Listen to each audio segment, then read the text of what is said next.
কোমরে ও হাঁটুতে ব্যথা হলে বাসায় করণীয় কি? হাঁটু ব্যথা দূর করার সবচেয়ে কার্যকর ঘরোয়া উপায় হল পর্যাপ্ত বিশ্রাম, সঠিক নিয়মে ঠান্ডা বা গরম সেক এবং হালকা স্ট্রেচিং বা ব্যায়াম। দীর্ঘমেয়াদী আরাম পেতে ওজন নিয়ন্ত্রণে রাখা এবং শোয়া বসার অভ্যাস পরিবর্তন করা জরুরি। বাসায় নিরাপদে ব্যথা কমানোর সহজ উপায়গুলো নিচে দেওয়া হলো। ১. সেক দেওয়ার সঠিক নিয়ম। ঠান্ডা সেক, আইস প্যাক। নতুন বা হঠাৎ তীব্র ব্যথা হলে প্রথম ৪৮ ঘন্টার মধ্যে বরফ সেক দিন। এটি রক্ত চলামোর চল ধীর করে ফোলা ও তীব্র অনুভূতি কমায়। কাপড়ে বরফ পেঁচিয়ে দিনে ৩ থেকে ৪ বার ১৫ থেকে ২০ মিনিট করে আক্রান্ত স্থানে রাখুন। গরম সেক, হিট থেরাপি। পুরাতন বা দীর্ঘদিনের ক্রনিক ব্যথা এবং পেশির শক্ত ভাব দূর করতে গরম সেক দিন। এটি পেশি শিথিল করে এবং রক্ত সঞ্চালন বাড়ায়। তবে অতিরিক্ত গরম সেক দেওয়া থেকে বিরত থাকুন। ২. বিশ্রাম এবং দৈনন্দিন অবস্থান, ভারী জিনিস না তোলা।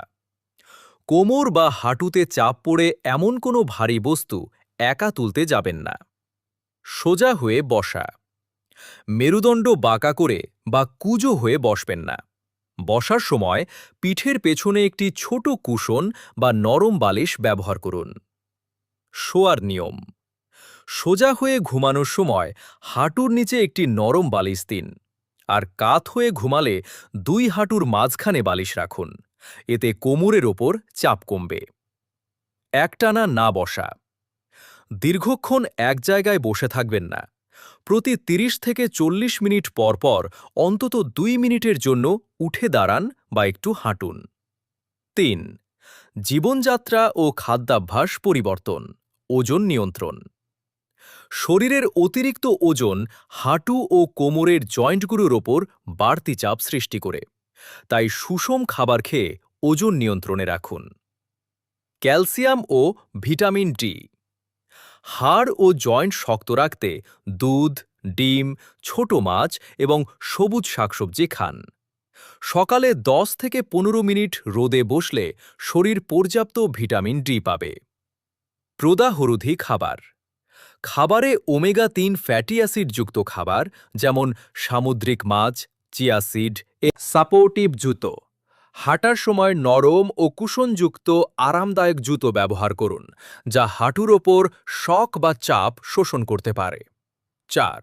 হালকা ব্যায়াম ও ম্যাসাজ স্ট্রেচিং।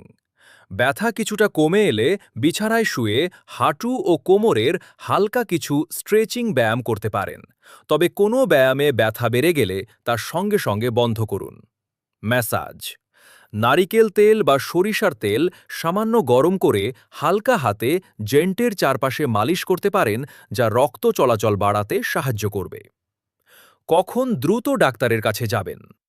ঘরোয়া উপায়ে ব্যথা না কমলে বা নিচের লক্ষণগুলো দেখা দিলে অবহেলা না করে একজন বাত ব্যথা বিশেষজ্ঞ, রুমাটোলজিস্ট বা ফিজিওথেরাপিস্টের পরামর্শ নিন।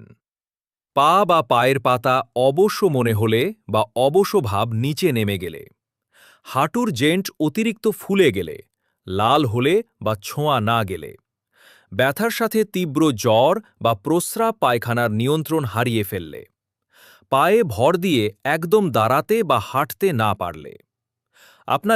আপনার এই ব্যথা কি হঠাৎ কোনো আঘাতের কারণে নাকি দীর্ঘদিন ধরে হচ্ছে? আপনার বয়স কত এবং ব্যথার সাথে ফোলাভাব আছে কিনা জানালে সুনির্দিষ্ট পরামর্শ দেওয়া সহজ হতো। বিস্তারিত জানতে কল করুন 0177 416 327 20 1333 890 6910 1308 1374 13। বিপিডিএ টেলিমেডিসিন কামদিয়া।